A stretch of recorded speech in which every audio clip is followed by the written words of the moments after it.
So to start off with, for those of you who were here for the first session, you heard more about the overall breakdown of the NVMe 2.0 specification, but it was broken down to include multiple command sets. So each namespace within the NVMe command set is now associated with a single NVMe command set. The namespaces utilize the current NVMe base specification. They use the administrative commands there. They use the Q definitions of the base command set, so all command sets have the same basic model. They use the log page structures from the base command set. So again, they all share the same model for asynchronous event notification, and then they also share the various transport layers that you just heard about. So with that, the NVMe command set, when we did the 2.0 breakdown, it also broke out the NVM command set from the base specification. We're not going to talk about that today because that is kind of where NVMe started. What we're going to talk about, though, is the ZNS command set and the KV command set.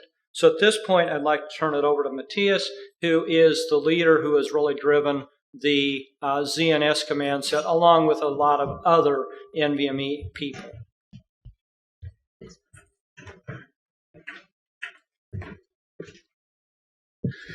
Thanks, Nick and Bill, for the introduction.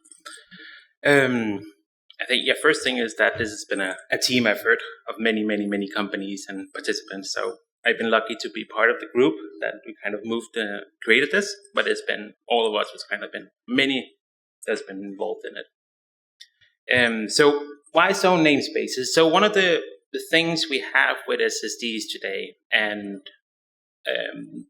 when we look at conventional SSDs, which is any that your SSDs you can get in, like buy in the store and so on. One of the challenges it has this inherent mismatch between the block interface that it exposes. You can do random writes and so on, and the media within the SSD. Normally in NAND media, and with that NAND media, you have flash blocks, and within those, you typically have to write sequentially at a kind of an abstracted level. And what happens within the SSD is that it takes all these random writes that comes in from the top, packs them in, and then put it out and write it sequentially out to these flash blocks. And that's great. It's called log structured writing. And the not so great thing about that is that it inhibits garbage collection. So now the SSD has to do garbage collection. And the data it wrote once from the host has kind of like you have to rewrite it, and that's called the write amplification. And on today's SSDs, I have an example down here with throughput, where you have a conventional SSD with 7% OP and an SSD with 28% OP and one with ZNS, a zoned namespace. And when you have like just writing to the drive, and then it runs out of media, the garbage collection process starts, and the performance just slowly drops. And in this particular example, the drop is like 3x. So if the drive could do a gigabyte a second writes consistently, it drops down to 330 or so. And then you're there. Okay, that's cool. Well, it turns out that I need the full bandwidth for whatever use case I have. So I throw money at it. What I do is that I overprovision the drive. So you see in enterprise settings, you have SSDs which do 28% OP or more. And I put in an example here because it's one of the large deployment of like caching in this paper called CASLib. CASLib is used mainly within Meta, and it was open sourced a couple of months back. And in the paper that they wrote, one of the cool things they said is that they are achieving these device-level write amplification of 1.1 and 1.4. And just for reference, that's really good. That's great. If you can get your media to do that, you have like really good performance. But to get there, they had to overprovision by 50%. So suddenly, to get like, imagine this workload for CASLib that is 8 terabyte. And to get the performance of it, you got to like double up your media. And it just so turns out that the most expensive thing with an SSD, and within large SSDs is the media itself. So actually what happens is if you want to have that performance for that 8 terabyte workload, on a conventional SSD, you just buy twice as much. So you just pay twice as much for your storage. And that works if I'm in my laptop, if I have 10 drives, 100 drives, maybe 1,000 drives, 10,000 drives. But when I get to like 100,000 drives, 1,000,000 drives, and when I care about like the tail latencies and so on, it starts to matter a lot. So that's kind of why the Zoned Namespaces came around and say, hey, is that something we can standardize in NVMe and have a standardized interface that allows us to eliminate that this garbage collection process happens. So that was the most typical way this has been solved in the past is that it's a proprietary solution that has been within certain like large-scale hyperscalers of the world. They built their own solutions. And some of them have chosen, like in the past, open channel solutions, Denali, and there's also been others that's kind of like has been used. So on a certain scale, it starts to make sense. But one of the things that has drawback is that it's hard to get multiple sources. It's hard to get SSD vendors to pay up for doing the work. So of building these drives, because they always do like custom one. They can't reuse it. So it's hard to get like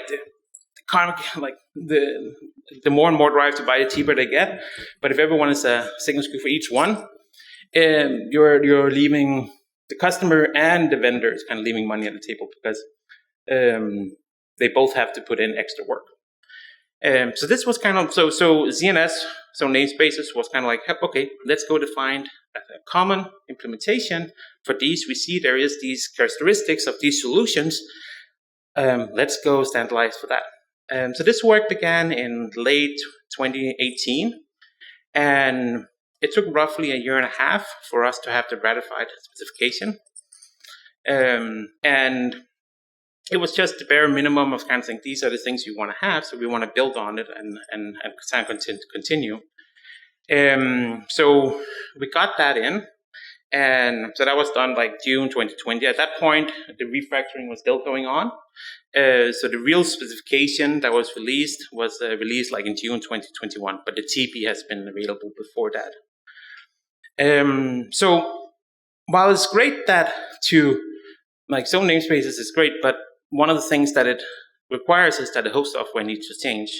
So getting these benefits actually requires you to modify your software. So there is for the ZNS support has kind of been there since June 2020. I mean, and by that I mean it's just the plumbing. You put them in, they show up. You can use them. There's tools that works. But one of the key things, I'll get into that, is that we kind of tackle on an existing software ecosystem. So after the specification was done, we were straight on to Server, the zone random write area. One of the big features that was added into it afterwards. There is a hot cold hint that we added, and there's a namespace creation improvement. So there's this concept of resources when you write to zones within ZNS, and with this namespace creation improvement, you can actually say, hey, you should have this many resources, and so on and so on. You can divide, depending on the namespaces you have, you're going to kind of assign resources to the namespace. So that was added in. So all that together, kind of like, so what is it like in the specification that the Zoned Namespace is? So it's a namespace, and with all the great work I think Mike and Bill kind of leaded a lot on the namespace types. It's a type. So it's a type where this one specific type inherits from the NVM command set. So a Zoned Namespace is just as much an NVM command set. It uses logical blocks, logical block addressing, read and write commands, admin commands, log pages, all the goodies that are in the NVM command set. It supports that. And then it adds on this concept of zones, which is a zone management. And then and it adds these 3 new commands. Zone management send, which is to kind of set control signals to the zones, reset a zone, for example. And there's zone management receive, which is you get information, state about these zones, like the metadata about the zones. And then the third command called zone append, which is another way to write into zones. So all the kind of like what zones are is this logical blocks that are a fixed set of logical blocks assigned into zones. And then the host can use those zones, those like areas to kind of like, hey, I want to, as you write in with that within that area, I know that those writes has to go to this specific set of flash blocks within the drive. So one of the things that we tried to adhere to when going with the spec was to align to the SAC and CPC models. And those models were built for SMR hard drives. And the reason we did was to kind of take advantage of an existing software ecosystem. So it's a lot of work to build up something where everyone has assumed a specific storage media for decades, and suddenly you say, well, yeah, when you do writes, you gotta do it slightly differently. It's a lot of work, and we kind of like, you want to go one step at a time. So you want to make sure you have momentum over multiple device types where you can kind of like foot the bill to build up the software stack.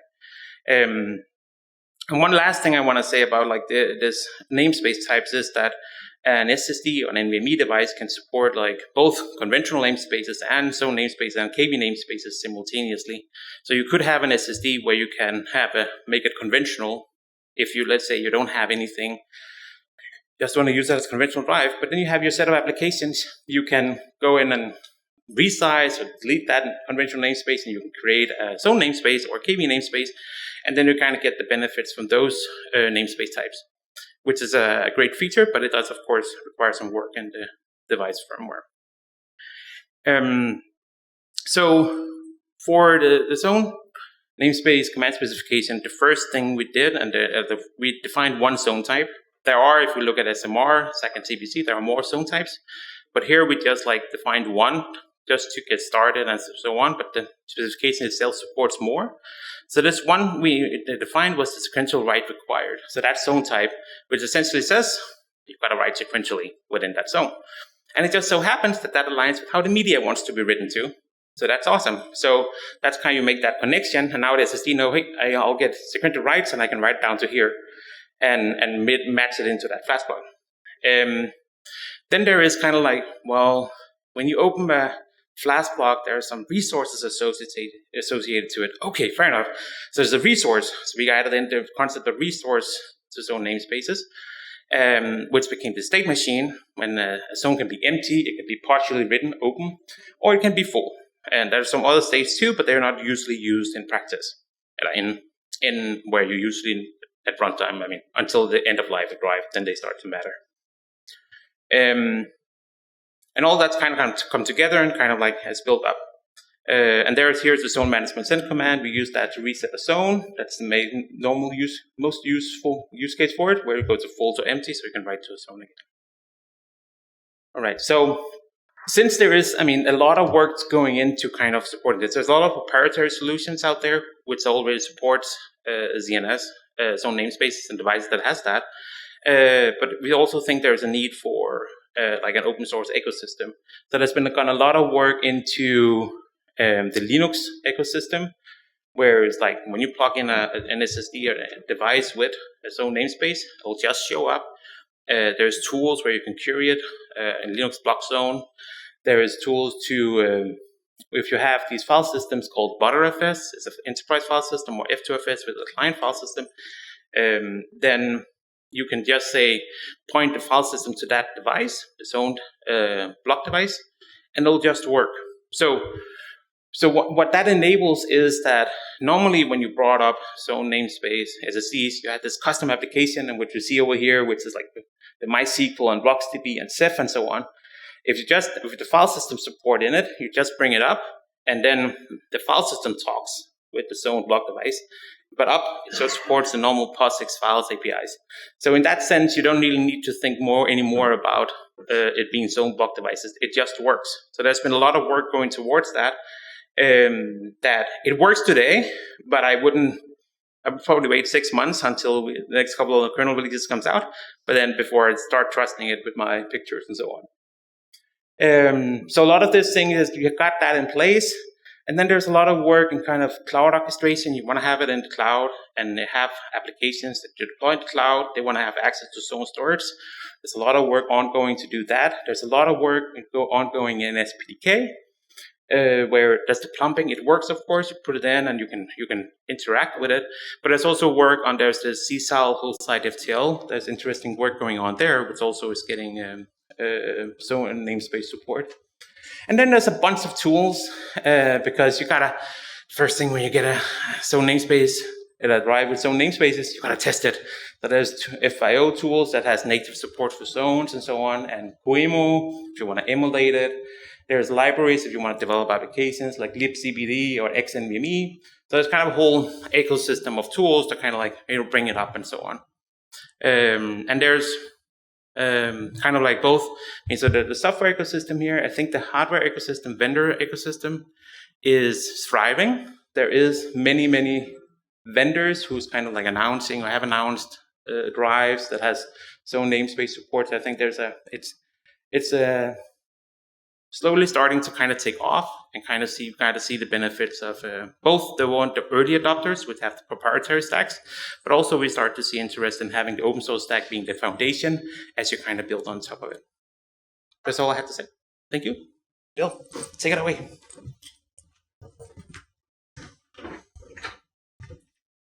Thank you, Matthias.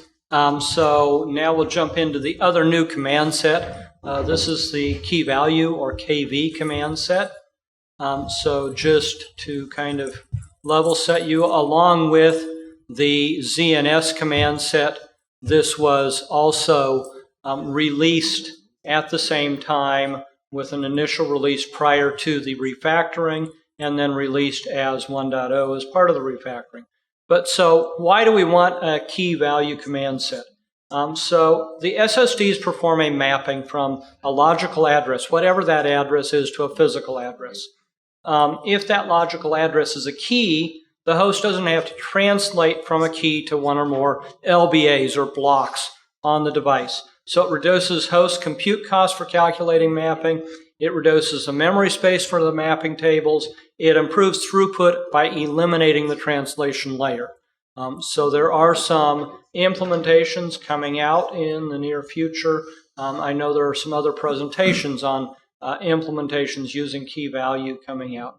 But if data is stored as a key value pair on SSDs, then accessing a particular object on those SSDs also becomes much easier, because now instead of giving it a whole list of blocks and lengths that describe the object, you actually are able to give it a key, and that describes where the entire object is. So when you go to do compute on that, you are able to do compute just based on that key.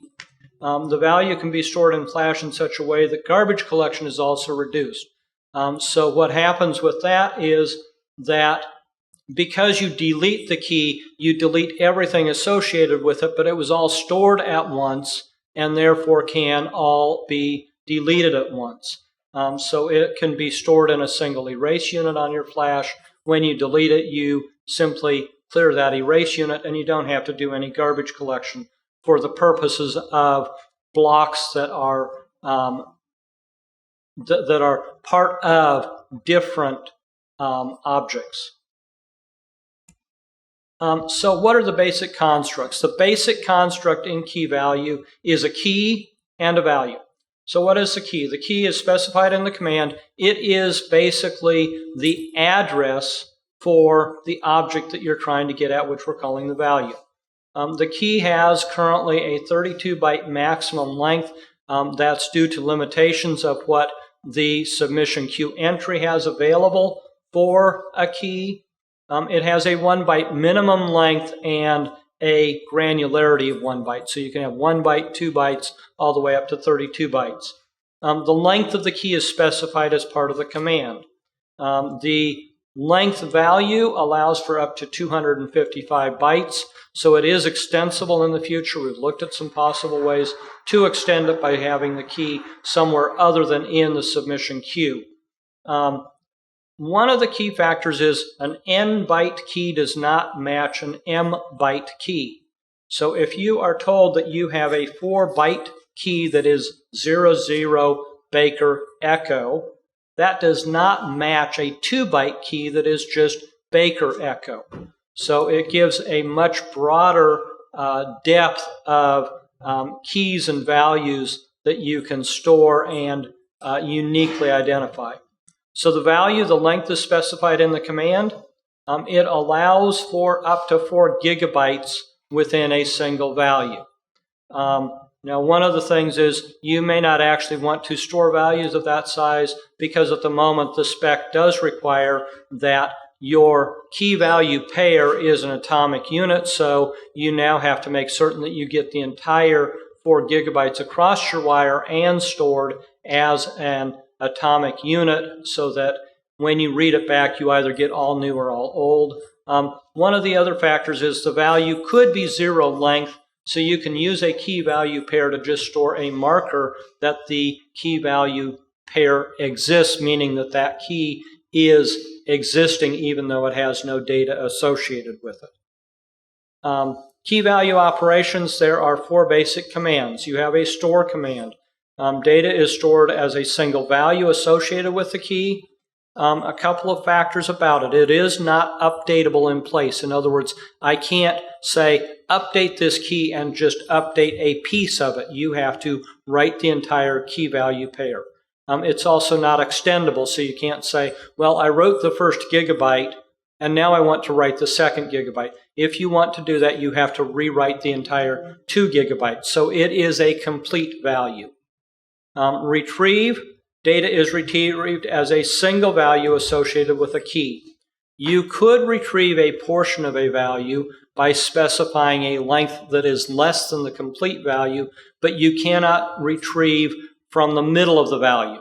So you can retrieve from the beginning something that is shorter than the entire value, but you can't retrieve, say, the last 500 megabytes.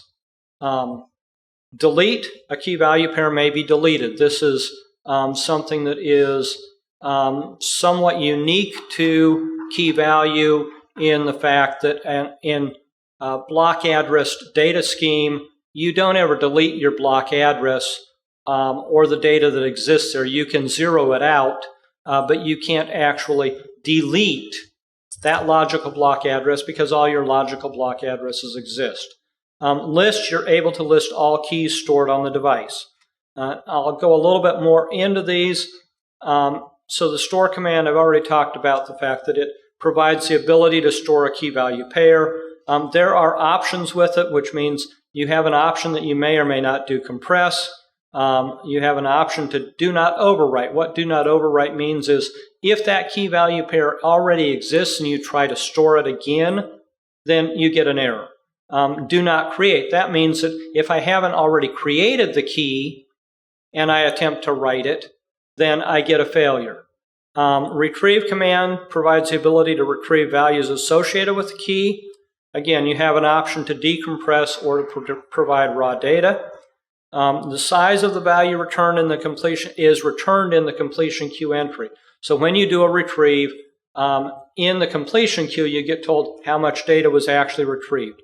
That can either return the total amount of data returned if you had a buffer that was big enough to hold it all, or if you don't have a buffer big enough to hold all the data, the value that is given to you in that completion queue is this is how big your value actually was if you need to get it all, so you can go back and do a subsequent retrieve with a value that's a buffer that is big enough. The exist command takes a key as an input and it basically tells you does that key exist on your device. The list command returns a list of keys that exist on the device. It starts from the key provided in the command, but it is not a sorted order. So it is an ordering that the device decides. It is idempotent, meaning that if I do 2 of these commands in a row, I'll get the same response unless I have stored or deleted a key in the meantime. It allows me, therefore, to do a list command that starts from basically a null value, and it gives me the first piece of that. Then if I do a list command that starts with the last key that came in, I can get the next grouping of keys that exist on the device. So what are the use cases? Storing photos or videos as a single addressable object is one really good use case. Storing records associated with any sort of a unique identifier so that I can have my complete record, my medical record, my employment record, any other type of record that I want to store can be stored based on just the identifier of that record. It allows for storing personal profiles based on here's my personal identification that indicates who I am, and here's my profile. So it basically allows you to store data based on some unique identifier that identifies the data without having to translate that to a set of block and block lengths. Benefits, again, it removes the translation layer, which is a performance benefit. It allows storage devices to manipulate the data based on the content. Search values for a particular pattern, perform encoding on values, all sorts of computational type of things. It provides provisioning overhead. So there's no pre-assigned mapping of these keys to some physical block space, whereas in a logical block addressed system, you have to account for all of your logical blocks based on the size of your device.